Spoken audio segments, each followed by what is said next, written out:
삶의 의미를 주는 것은 탄생일까요? 죽음일까요?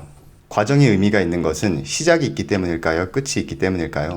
나와 다른 사람들의 관계가 아름다운 이유는 그 사람과 내가 독특한 존재이기 때문일까요?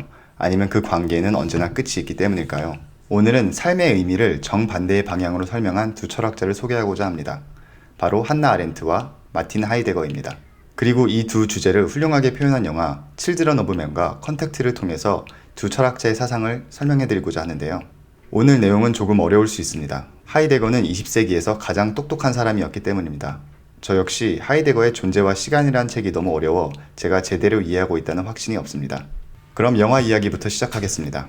혹시 스포일 당하고 싶지 않으신 분들은 영화를 보고 이 영상을 시청해 주시기 바랍니다. 칠드런 오브 맨은 아이가 더 이상 태어나지 않는 디스토피아 세계를 그 배경으로 합니다.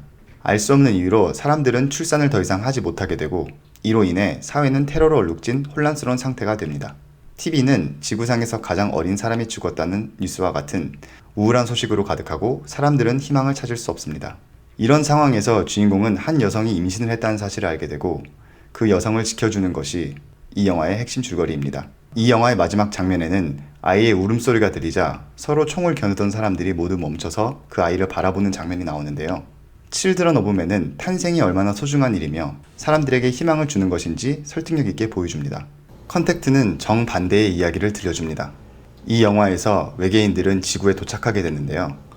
언어학자인 주인공은 이 외계인들과 소통하기 위해 외계 언어를 배우게 됩니다. 외계 언어는 인간의 언어와는 다릅니다. 그 가장 큰 이유는 시간의 개념이 다르기 때문인데요. 외계인들은 현재와 과거 그리고 미래를 동시에 볼 수 있습니다. 그리고 이런 다른 시간의 개념은 그들의 언어에도 녹아들어 있습니다. 주인공은 이 언어를 배우는 가운데 미래를 볼 수 있는 능력이 생기게 됩니다. 그 능력을 통해 주인공은 같이 외계인 프로젝트에 참여하고 있는 남자와 결혼하게 된다는 사실을 알게 되고 그리고 아름다운 딸을 낳게 된다는 사실도 알게 됩니다. 하지만 이 예쁜 딸이 병으로 어린 나이에 죽게 된다는 것 또한 알게 되죠. 주인공은 그 남자와의 관계가 비극적으로 끝나게 될 것이라는 것을 알지만 그럼에도 불구하고 관계를 시작하게 됩니다. 그리고 영화 엔딩에서 주인공은 다음과 같은 말을 합니다. 끝을 알고 있었기에 모든 순간을 사랑할 수 있었다고. 컨택트는 정말 위대한 영화입니다. 혹시 안 보셨다면 꼭 보시길 바랍니다. 이 두 영화는 탄생과 죽음이 어떻게 삶의 의미를 부여하는지 훌륭하게 설명해 줍니다. 그리고 이 두 차이가 바로 아렌트와 하이데거의 차이였습니다. 아렌트는 탄생이란 그 누구와도 같지 않은 고유한 존재가 이 세상에 들어온 것을 의미한다고 말합니다. 그리고 이 존재는 자신만의 고유한 방식으로 이 세상에 기여를 할 수 있습니다. 특히 아렌트가 그리스도의 탄생을 설명하는 대목이 아주 인상적인데요. 종교적인 의미를 떠나서 보라 아이가 태어났도다 라는 선언은 정치학적으로 아주 중요한 의미를 담고 있다고 말합니다. 탄생을 통해 과거와는 다른 새로운 시작을 암시하고 있기 때문이죠. 새로운 사람들이 탄생을 통해 정치 공동체에 들어오는 것이 정치의 핵심이라고 아렌트는 말합니다. 그리고 아렌트는 단순히 생물학적인 탄생만을 다루지 않습니다.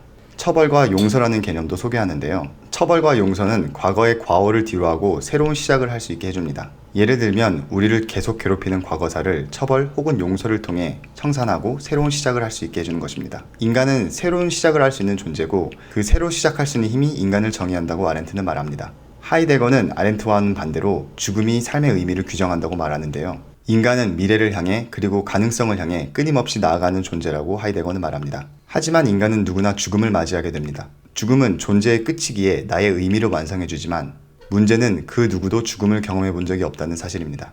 나의 지인들의 죽음을 통해 간접적으로 죽음을 체험해보지만 그 누구도 존재하는 동안 죽음을 체험할 수 없습니다. 하지만 하이데거는 이 다가올 죽음을 고찰하고 기다림을 통해서 나의 존재의 의미를 깨달을 수 있다고 말하는데요.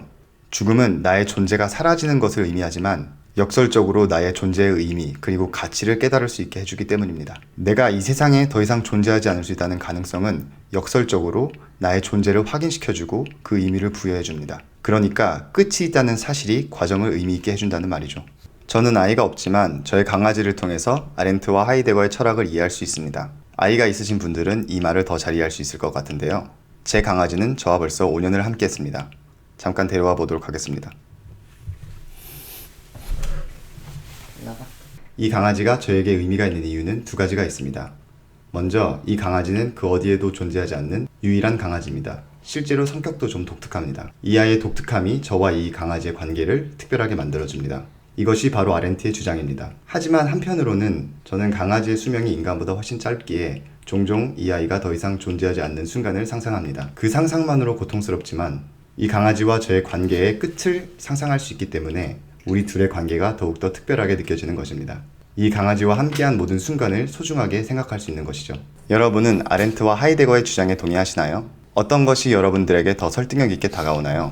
지금까지 3분 정치 철학의 김카레였습니다.